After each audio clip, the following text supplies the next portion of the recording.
यह एक राजा की अद्भुत कहानी है। किसी नगर में एक राजा रहता था।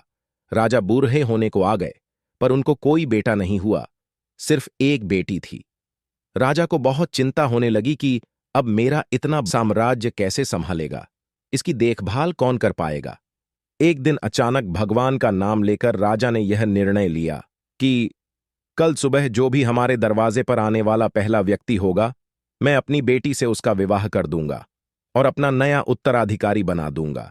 अगले दिन सुबह सुबह एक फटी पुरानी कमीज पहने एक लड़का दरवाजे पर दस्तक देता है। राजा ने प्रभु इच्छा समझकर अपने निर्णय के अनुसार अपनी बेटी की शादी उस लड़के के साथ कर देता है और अपना सारा राज पाट उसे देकर पहाड़ों पर सन्यास को चला जाता है। अब ये नया राजा राजपाट के बारे में जानकारी इकट्ठा करने की कोशिश करता है।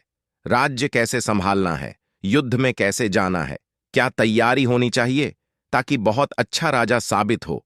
उसने अलग अलग काम अपने अलग अलग मंत्रियों को दे रखा था, जैसे राजकोष वित्त मंत्री को, सेना की बाग डोर सेनापति को और ऐसे ही अन्य कई मंत्रियों को अपने मंत्रिमंडल में शामिल कर रखा था। नए राजा के संचालन में राज्य बहुत बढ़िया से चल रहा था। सारी प्रजा पुराने राजा की बहुत तारीफ कर रही थी कि क्या राजा चुना है महाराज ने। समस्त प्रजा के हमदर्द बनकर सदैव खड़े रहते हैं। यहां राज्यसभा के समस्त कमरे में समय समय पर सब आ जा सकते थे, लेकिन एक कमरे में सिर्फ राजा ही जाते थे। ये इस कोठरी में 10-15 दिन में जाते थे और किसी को जाने की अनुमति नहीं थी, यहां तक कि रानी को भी नहीं। अब समस्त दरबारियों को जिज्ञासा हुई कि आखिर इस कमरे में ऐसा क्या है कि कोई उसके अंदर देख भी नहीं सकता।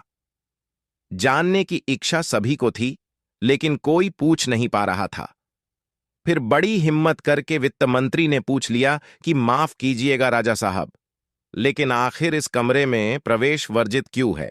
क्या है इस कोठरी में? राजा ने उन्हें डांट दिया और कुछ नहीं बताया। कुछ दिन बाद सबने कहा कि अब सेनापति ही पूछ सकते हैं, इनकी बात राजा को माननी पड़ेगी। जब सेनापति राजा से कमरे के बारे में चर्चा किया, तो राजा ने उन्हें भी कुछ नहीं बताया। यहां से सबके मन में एक ही विचार आ रहा था कि अब रानी ही हैं जो इस जिज्ञासा को समाप्त कर सकती हैं। सबने रानी से कहा कि आखिर इस कमरे में ऐसा क्या है कि महाराज आपको भी जाने की अनुमति नहीं देते। फिर क्या था? रानी ने तो एकदम जिद पकड़ ली कि अब तो मुझे जानना है। राजा के बहुत समझाने के बावजूद भी जब रानी नहीं मानी, तो राजा उन्हें ले गए और कमरे का दरवाजा खोला। देखा तो उसमें कुछ भी नहीं था, एक फटी कमीज और कुछ फटे कपड़े टंगे थे। सब ये देखकर हैरान थे, तो राजा ने बताया कि मैं अपने शुरुआत को याद करने के लिए यहां आता हूं। मुझे जब कभी यह अहंकार हो जाता है कि मैं राजा हूं, मैं इस राज्य का सम्राट हूं, मैं ही सबसे बढ़िया हूं, तो यहां आ जाता हूं। आधे घंटे बैठा रहता हूं, अपने शुरुआत को याद करता हूं और अपने आप को बताता हूं कि मैं यही था, यही मेरी शुरुआत थी। वो तो पुराने महाराज का शुक्र मनाओ कि मुझे राजा बना दिया। थोड़ी देर के बाद जब अहंकार टूट जाता है, तो साफ और सच्चे मन से बाहर आ जाता हूं और अपने प्रजा की सेवा में लग जाता हूं। यह कहानी हमें बताती है कि अगर जिंदगी में कभी आपको ईगो आ जाए, आप अपने को बेस्ट मानने लगो, आपको लगता है कि मेरे जैसा तो कोई है ही नहीं, तो अपने शुरुआत को याद करिए, अपने स्ट्रगल वाली पुरानी जिंदगी को याद करिए।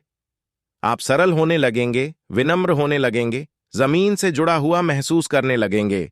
इसीलिए कहा जाता है कि पैसा इंसान को ऊपर ले जाता है, इंसान पैसा को कभी ऊपर नहीं ले जा पाता।